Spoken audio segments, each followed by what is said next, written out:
In this video essay, I will discuss the hybridity of Claire Denis' cinematic work, as it is often known for its binary exploration of race and identity through a colonial and post-colonial lens. I will specifically use examples from her 1988 film debut Chocolat and her later 2009 film White Material to showcase how both films highlight Denis' treatment of violence and trauma as being particularly important in her reflection on belonging and alienation. Both films explore the connection between race and nationalism as they intersect with inclusion and exclusion. Scholars Cornelia Roux and Isabelle Lecorf have analyzed the ways in which these two films explore racial and familial tensions in colonial and post-colonial settings and have noted the dichotomous nature of the films. Furthermore, both films, more than most works in her filmography, seem to work in a polyrhythmic state where one film complements the next. In her 2018 essay Post-Colonialism in Claire Denis' Chocolat and White Material, Africa Under the Skin, Isabelle Lecorf believes that Denis has played an important part in inviting us to challenge our perception of history on a binary axis of time and consider cultures as processes rather than social facts. She believes that the identity of French culture is deeply rooted in its colonial past, and questioning its representation and ideology are still relevant. Cornelia Roux also acknowledges its relevancy in her 2014 essay, Beyond Post-Colonialism? From Chocolat to White Material, where she agrees that white material seems to be the post-colonial response to Chocolat, proof that the debate about the politics of race and belonging is still ongoing. It can also be read as the rising of new identities that go beyond simple racial ascriptions.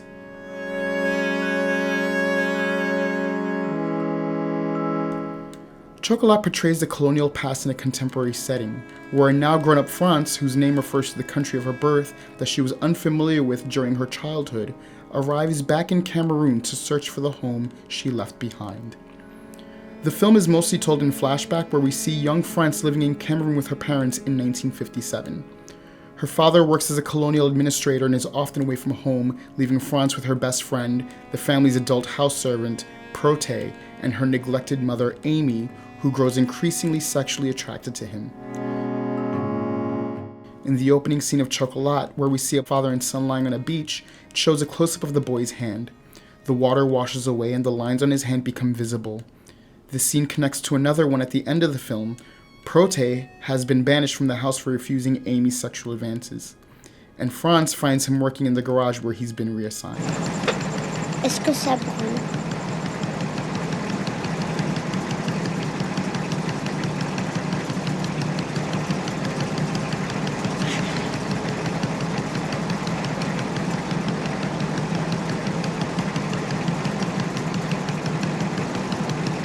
France, who grew up in Cameroon, has spent most of her life in Africa.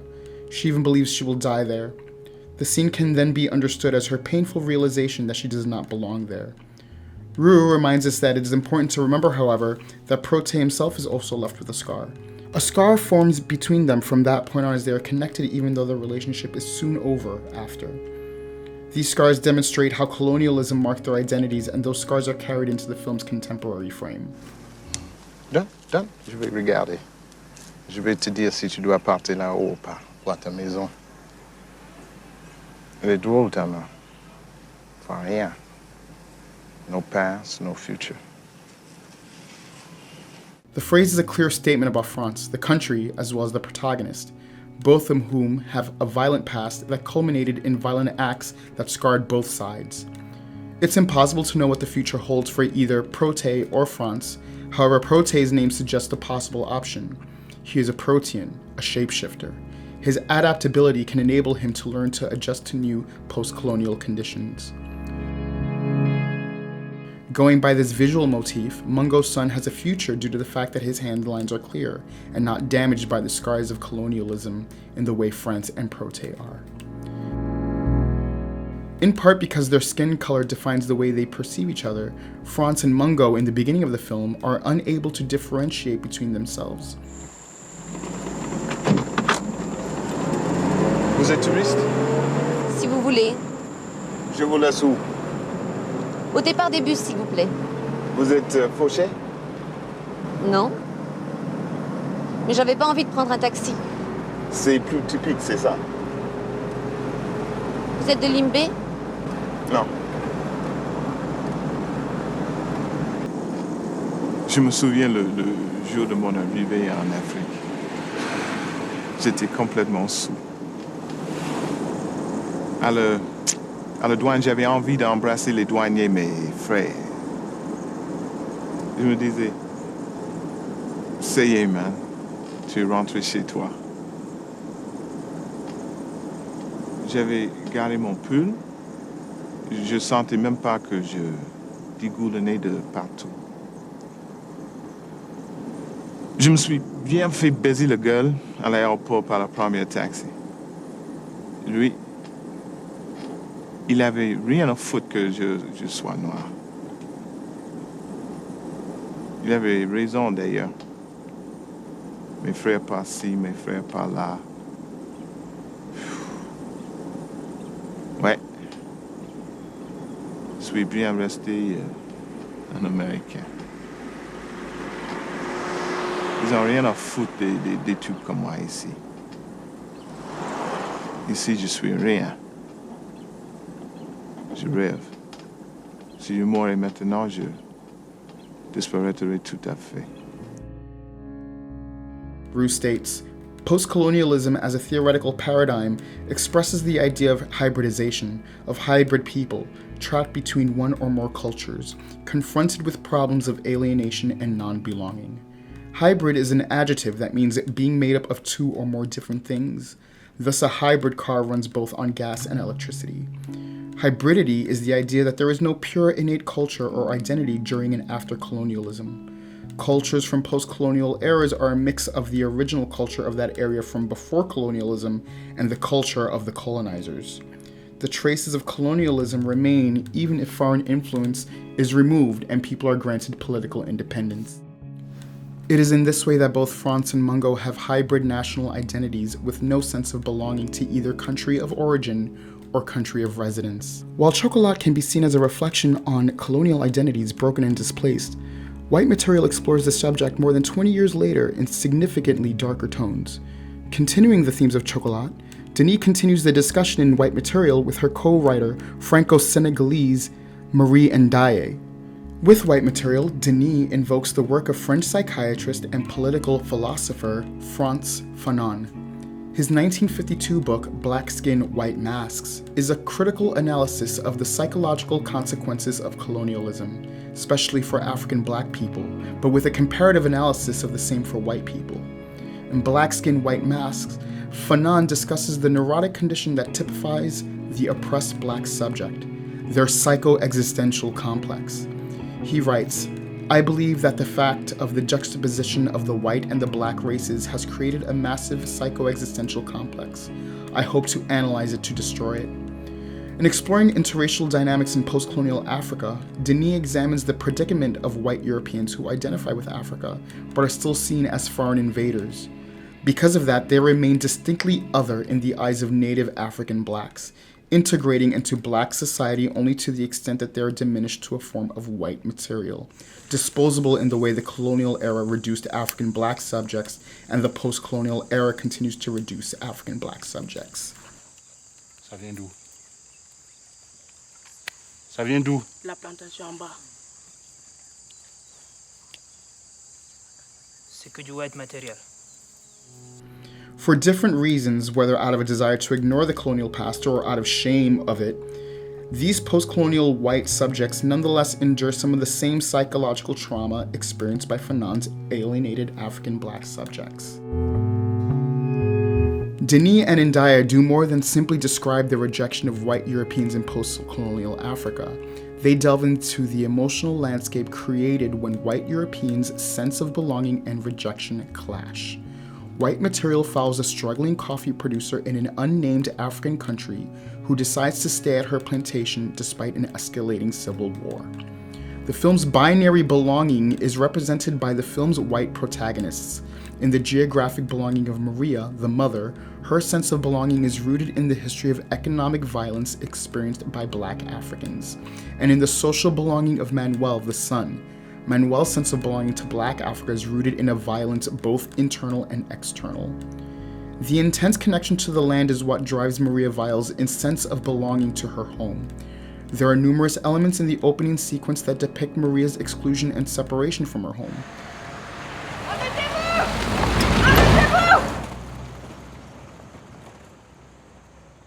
Je peux monter? Non, Y a pas de place? c'est plein. Tu vas où? Je rentre chez moi. Bien. Et c'est où chez toi? C'est la plantation café un petit peu plus loin, là-bas. Avant, il y avait un barrage ici. Il fallait payer pour passer. T'as donné de l'argent au coupeur? Ça m'est arrivé une fois, oui, je crois. Il voulait combien? Je ne sais plus. J'ai donné $100. T'as donné tout ça à ces voyous? On comprend pourquoi ils se croient tout permis. Il fallait bien que je passe. Tout le monde paye. Mais c'est ça qui active la corruption. C'est à cause des gens comme toi qu'il n'y a pas de propreté dans ce pays. However, these elements of exclusion are counterbalanced by elements of inclusion. Non, je reste là, ça va. Merci.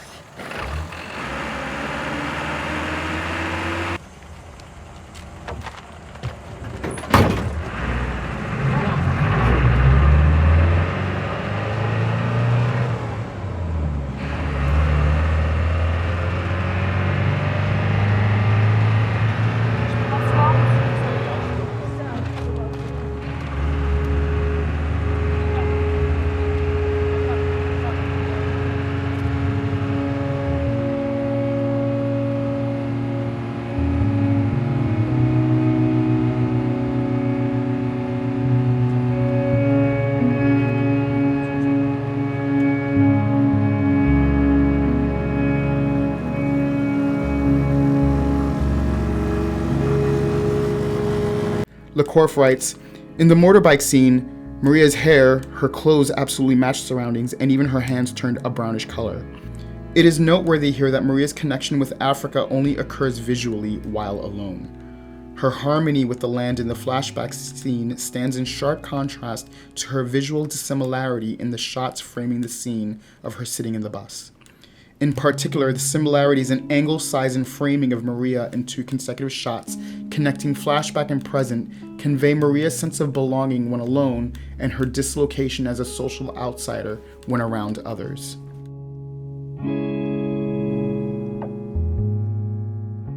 The film depicts 2 young rebels who lure Manuel away from his home. After following them up a hill, he finds 2 armed boys waiting for him. There is no violence in Manuel's pursuit. Aware of the danger, he nevertheless approaches the boys wounded and unarmed, and he does not seek revenge for the theft of items from his home, but rather a surrender as he submits to them willingly when they confront him.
Traumatized after the encounter, Manuel asserts himself over the course of the film in an attempt to resolve his crisis of identity by violently uniting with his African home after spotting a dog in the wild.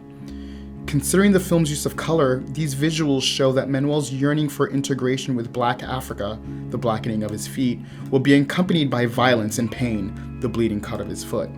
And it is also evident in the rest of the scene by his subsequent attempts at joining the rebels and by the end of the film where he meets his fate. In the film, the mayor remarks to Maria about the current state of her son Manuel. Je sais pas, mais Manuel, il a pris ma moto, il est parti. Faut que tu m'aides à le retrouver, il sait pas se débrouiller. Il est désarmé quand je suis pas là.